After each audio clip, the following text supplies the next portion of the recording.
이 시간 하나님의 나라와 의를 구하라 라는 제목으로 같이 함께 말씀 나누기를 원합니다. 오늘 우리가 함께 읽은 이 본문을 살펴보면 이 등장인물들의 만남과 또 특정한 행동들을 기준으로 볼 때 한 세 가지 정도 이야기로 나누어 볼 수 있습니다. 먼저는 나아만과 엘리사 그 만남과 대화들, 그리고 하나님의 사람 엘리사의 사환인 이 게하시가 취하였던 그 행동, 또한 게하시의 그런 행동에 대한 엘리사의 반응을 엿볼 수 있습니다. 이 가운데 나타난 이야기들을 우리가 살펴보면서 이 새벽에 하나님께서 우리에게 주시고자 하시는 말씀을, 또 그 뜻을 간절히 알게 되는, 또 간절히 받게 되는 그런 시간 되기를 원합니다. 어제 말씀에서 우리는 아람 사람 나아만의 이야기를 들을 수 있었습니다. 열왕기하 5장 1절에 그를 이렇게 소개하고 있습니다. 아람 왕의 군대 장관 나아만은 그의 주인 앞에서 크고 존귀한 자니 이는 여호와께서 전에 그에게 아람을 구원하게 하셨습니다. 그는 큰 용사이나 나병 환자더라. 1절의 이 말씀을 보면 그는 아람 왕의 군대 장관으로서 아람 왕의 총애를 입은 또 크고 존귀한 자였다라고 소개합니다. 나라의 공을 세운 큰 용사라고 합니다만 그에게는 나병이라는 병을 가지고 있었습니다.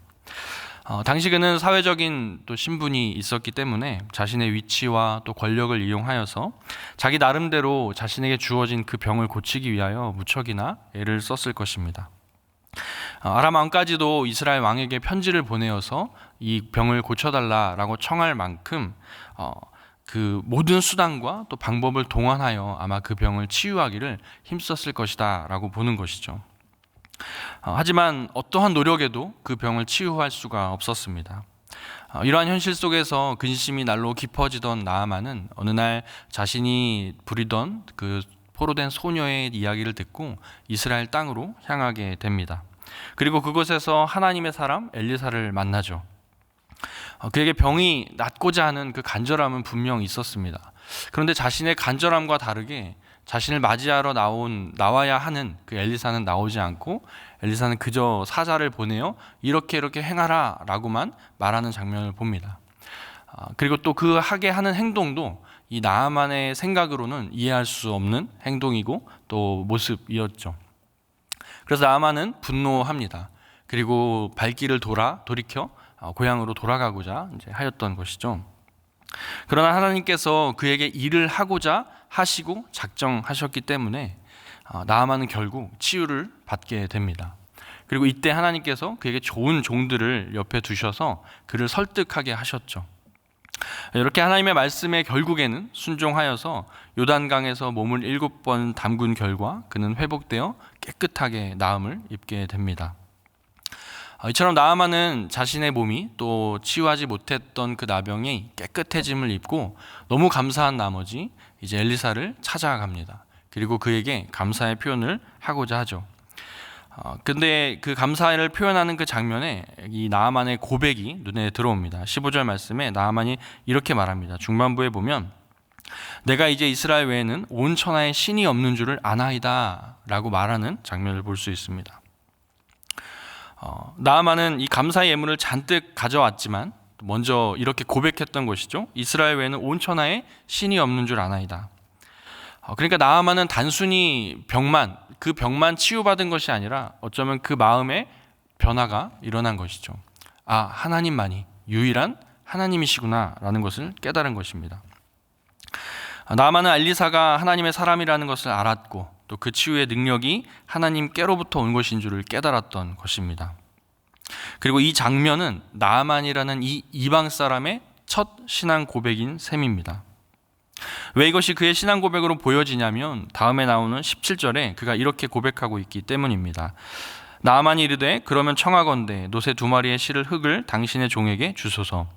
이제부터는 종이 번제물과 다른 희생자사를 여호와 외 다른 신에게는 드리지 아니하고 다만 여호와께 드리겠나이다 라고 말하고 있습니다. 이것은 이제 나아만이 온전히 여호와께만 예배를 드리겠다라는 결단하는 장면과도 같습니다. 나아만은 이제 자신이 하나님께 은혜를 입은 자다라는 것을 자각하게 된 것이죠. 자신을 낫게 하신 분, 그 어떤 인간적인 노력으로도 불가하고 불가능해 보였던 그 병을 치유해 주신 분, 그분이 하나님이시고 자신이 주님께 은혜를 입은 자로서 그 깨달음을 지금 고백하고 있는 것입니다. 이스라엘 외에는 온천하에 신이 없는 줄을 아나이다 라는 이러한 감격적인 그의 신앙 고백과 함께 엘리사에게 말하는 것이죠. 내가 은혜를 이만큼 받았으니 이 은혜를 갚기 위하여 또 인간적인 도리를 다하기 위하여 뭐라도 하고 싶은 것입니다. 사실 이러한 상황이라면 누구라도 나아만처럼 그렇게 했을 것 같습니다. 고질적인 고통과 또 그 아픔으로부터 나음을 입었고 또 비로소 새롭게 변화된 그 인생의 삶을 시작해야 되는 그 벅찬 감사함을 어떻게든 표현하고 싶었겠죠. 그래서 나아만은 엘리사에게 강권합니다. 그런데 엘리사는 이 상황에서 오늘날로 말하면 MBTI T와 같이 반응합니다. 뭐라고 반응합니까? 절대 받지 않겠다라고 말하는 거죠. 강권하는 나아만에게 엘리사 역시 강권하여 받지 않는 그런 모습을 보여주고 있습니다. 16절 말씀에 이르되 내가 섬기는 여호와께서 살아계심을 두고 맹세하노니 내가 그 앞에서 받지 아니하리라 하였더라 라고 말합니다. 강권에도 불구하고 엘리사는 또 거절합니다.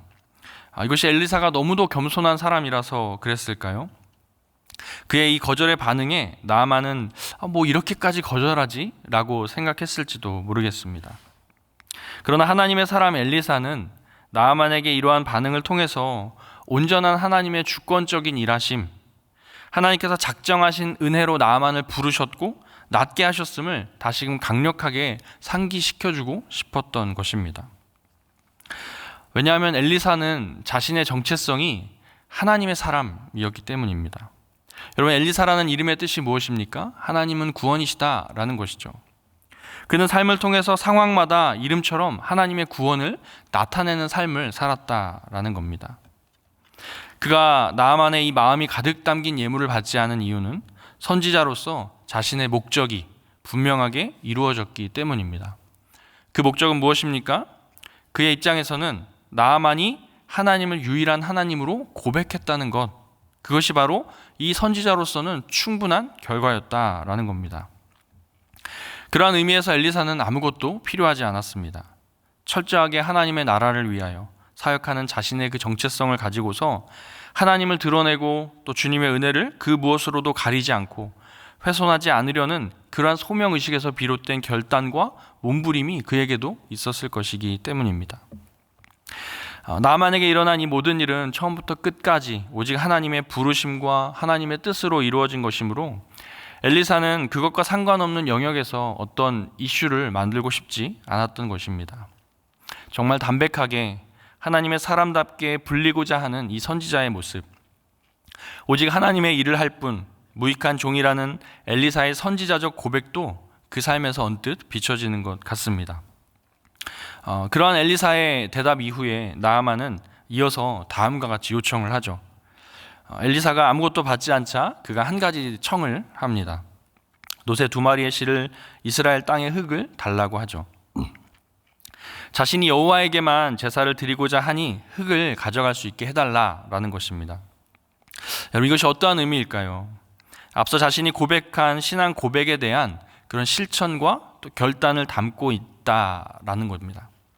여기에는 이스라엘의 하나님만이 진정 가장 강하고 전지전능한 하나님이라는 그 신앙의 고백이 담겨 있는데 그 내막은 다음과 같습니다.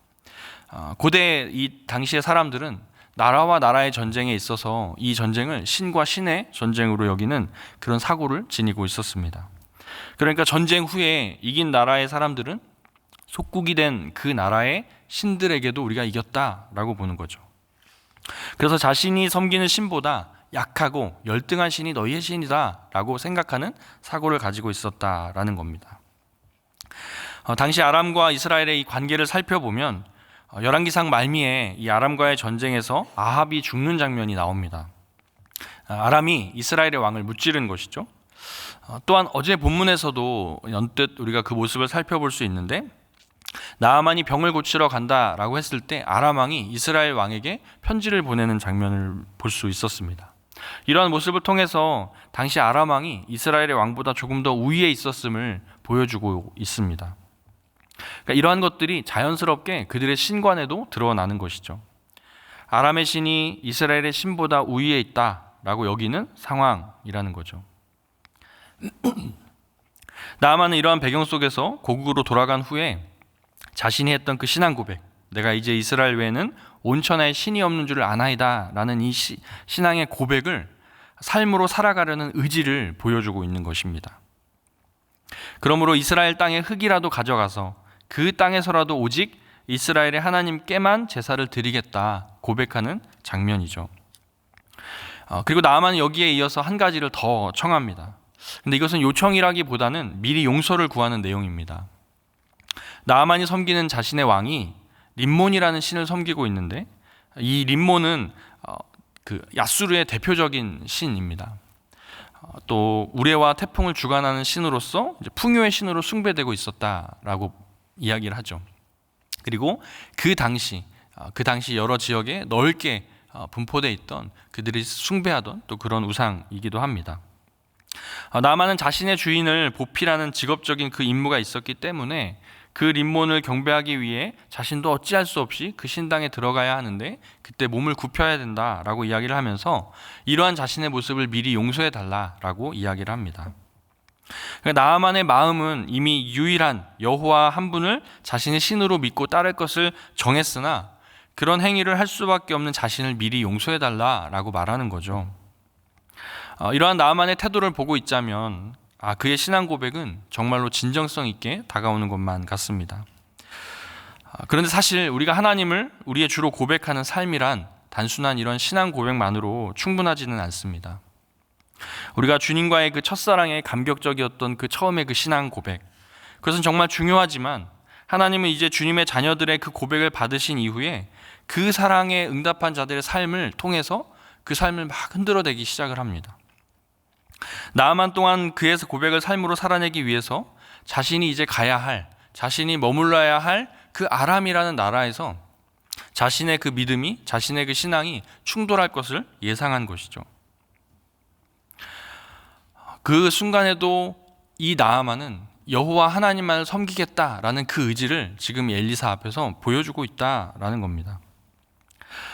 이 이후에 그의 모습을 성경이 기록하고 있지는 않지만 그럼에도 하나님께서는 그를 주님의 자녀로 살아갈 수 있도록 계속 자라가게 하셨을 것만 같습니다. 이제는 하나님이 사랑하시고 또 하나님이 선택하신 그 관계 안에 있기 때문에 그 사랑 안에서 주님은 자녀가 자신을 닮아가도록 구체적으로 그 삶에서 역사하실 수 있을 것이다 라는 거죠. 이렇게 나아만이 하나님을 알게 된 이후 주님의 존재가 그의 세계관을 흔들게 되는 겁니다. 그 전까지는 자신을 지속적으로 괴롭혔던 이 나병만이 자신의 삶의 유일한 풀지 못한 숙제였다라고 한다면 이제는 그의 삶에서 새로운 숙제가 들어오는 것이죠. 본문 속에 나타난 그의 모습에서 그가 신앙 고백을 했어도 림몬의 신당에 들어갈 수밖에 없음을 용서해달라는 이 부분이 자신에게 있어 완전한 삶의 개혁까지는 아닌 것으로 보여질지 모르지만 주님께서는 이것마저도 그의 삶을 통해 책망하셨을까요? 주의 사람인 엘리사가 그를 책망하지 않고 평안히 가라 라고 말하는 장면을 보면 이제 주님께서 자녀로 삼으신 그 영혼의 첫 고백을 귀하게 받으시고 그 고백의 마음을 끝까지 놓치지 않으시고 주님 손에서 자라가게 하신다라는 것을 저와 여러분이 기억해야 될 줄로 믿습니다. 이와 더불어 그렇게 여호와를 믿게 된 이 나아만이 이방인이자 적군이었다는 점에도 우리가 주목을 해야 합니다. 이전까지는 이스라엘 백성에게 있어서 하나님은 자신들만의 하나님이었습니다. 하지만 하나님의 관심은 이스라엘 백성을 넘어서서 생명이 필요한 자들, 소외되고 병들고 긍휼을 구하는 이들에게 열려 있음을 그 대표적인 사례로 이 나아만과 같은 이방인 병자에게 부으시는 그 은혜를 통해 보여주고 계십니다. 하나님의 은혜가 우리의 생각과 또 우리의 기준치에서 임하는 것이 아니다라는 것을 보여주는 것이죠. 계속해서 다음으로 이 게하시의 이야기를 한번 들여다보겠습니다. 엘리사와 가장 가까이 있었던 한 사람 게하시에 대한 이야기가 이제 이어서 등장하고 있죠. 본문 20절에서 보여지는 게하시는 어떤 인물입니까? 앞서 4장에 수넴 여인의 그 친절이 언급되는 부분에서 게하시가 처음 등장을 합니다. 그는 엘리사의 하인으로 소개되죠. 그는 나아만이 강권하여 엘리사에게 주고자 했던 그 많은 선물을 자신의 주인이 받지 않고 돌려보내자 그것을 매우 아쉬워하고 아까워하여 마음에 두기 시작합니다. 그래서 성경에 기재하는 20절 말씀에 이렇게 이야기를 합니다. 게하시가 스스로 이르되 라고 기록하고 있습니다. 무엇을 스스로 생각했을까요? 이 게하시가 하는 전반적인 그 삶의 행동을 보면 그 안에 인간이 탐심과 욕망이 엿보여집니다. 그가 혼자 생각하는 거예요. 방금 아람 사람인 나아만이 다녀갔는데 이스라엘 백성들이 가까이 하지 않고 또 죄로 여겨질 것 같은 그 나병을 가진 사람이 고침받고 돌아가는 모습을 보며 인간적인 계산을 하는 것입니다. 어차피 그는 이방 사람이고 또 재물도 많고 이제 멀리 떠나가면 언제 다시 볼 줄도 모르고 또 그런 소식도 주고받지 않을 것이고 어느 정도는 자신이 어떠한 이익을 조금 챙겨 놓아도 괜찮겠구나라는 꾀를 내는 것이죠. 게하시는 그의 행보가 들키지 않을 수 있는 어떤 안전한 방법을 생각한 후에 재빨리 그것을 실행에 옮깁니다.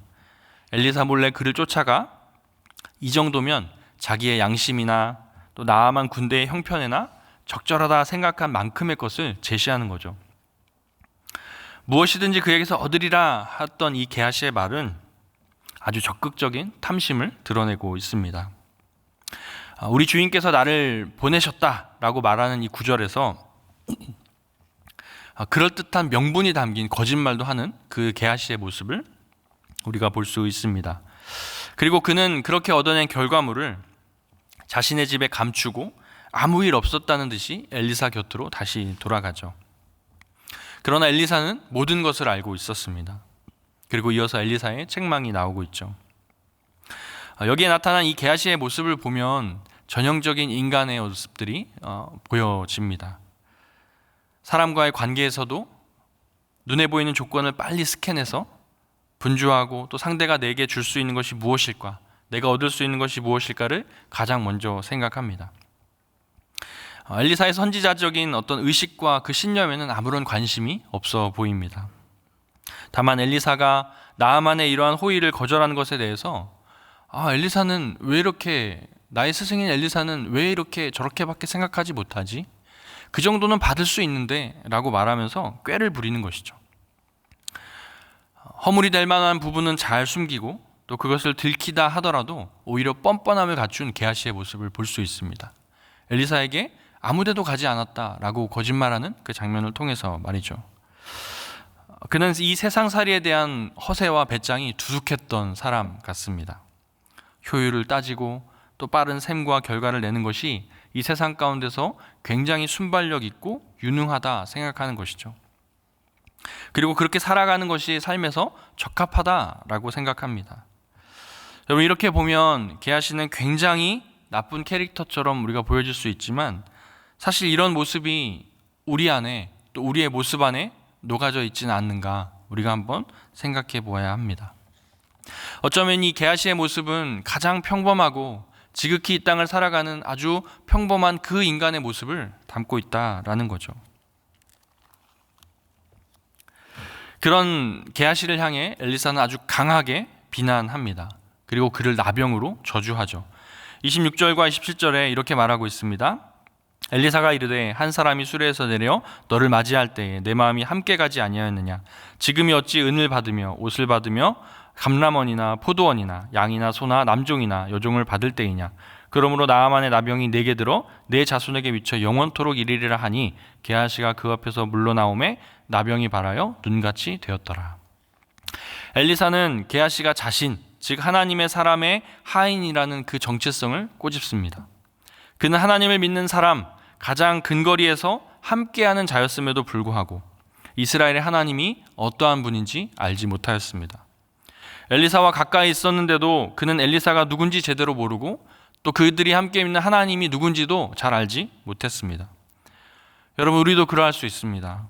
하나님을 가장 잘 만날 수 있는 곳에서도 영적인 눈이 가리워지면 끝까지 알아보지 못할 수 있습니다. 하지만 나아만처럼 먼 이방 땅, 주님의 이름을 접할 수 없는 곳에 있을지라도 그 간절함과 회복에 대한 열망, 갈급함을 느낀 자에게 하나님이 불러주실 때 응답하면 그 먼 곳에서도 주님을 만날 수 있습니다. 누가복음에서도 예수님이 이 나아만의 말씀을 인용하며 이렇게 말하는 장면이 있습니다. 누가복음 4장 27절 말씀인데요. 우리 한 목소리로 같이 함께 읽겠습니다. 시작.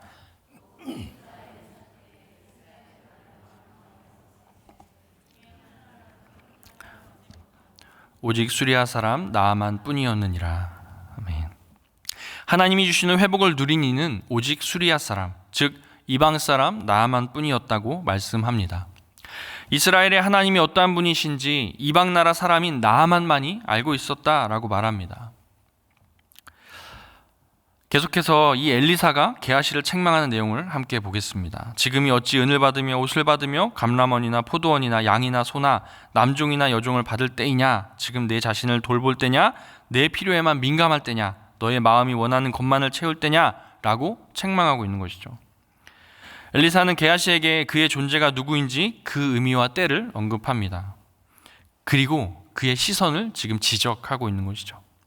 게하시는 오직 자기 자신에게 시선이 고정되어 있습니다.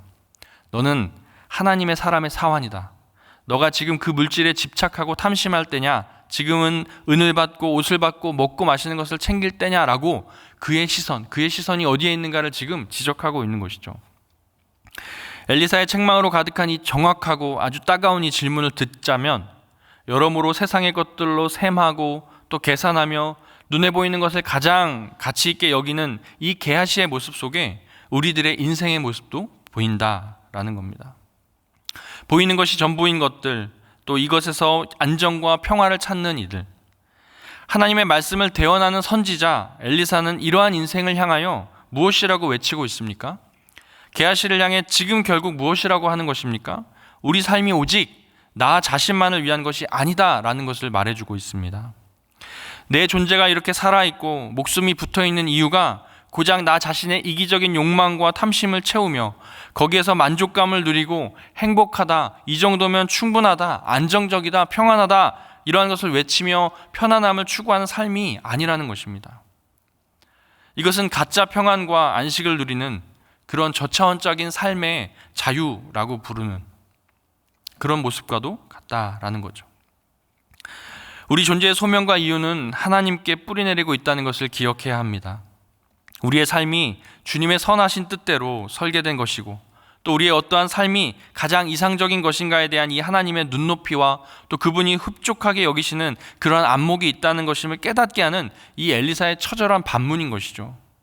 그리고 이에 필요한 것을 구하는 간구가 바로 먼저 하나님의 나라와 의를 구하는 것임을 우리에게 알려줍니다. 게하시처럼 중요한 것이 여전히 무엇인지 잘 모르고 하나님의 사람으로 살아간다는 것이 어떠한 것인지 알지 못하고 이해하지 못하는 것, 즉 오해하는 상태, 하나님의 말씀이 무엇이고 하나님이 원하시는 삶이 무엇인가를 오해하는 상태를 살아가고 있는 이 게하시의 모습이 바로 우리의 모습과 같다라는 것이죠. 그럼 우리에게 하나님은 어떻게 그럼 이것들을 찾아가며 구할 것인가 보면 오직 복음의 말씀 가운데 성령의 조명하심으로 진리의 빛을 우리에게 비추심으로 우리가 그 삶을 살아가게 된다라는 겁니다. 믿는 자들이 제자리를 깨우치지 못하고 뭘 해야 되는지 분별하지 못하고 자기 것을 취하고 이 생에 있는 그 염려와 근심에 사로잡히는 것에 바쁠 때 하나님이 보내시는 이 선지자 엘리사처럼 책망하는 자가 있는데 오늘날 주의 말씀이 날마다 우리를 이렇게 책망한다라는 사실입니다. 말씀이 우리에게 날마다 성도로서의 정체성을 질문하게 하고 무엇이 중요한가 질문하게 하실 때 외면하지 말고 숨지 말고 우리는 용기를 내어야 합니다. 다른 것은 이미 다 주어졌고 앞으로도 줄 것이니 너는 먹고 사는 것은 걱정하고 염려하지 말아라. 너는 이미 예수로 충분하다.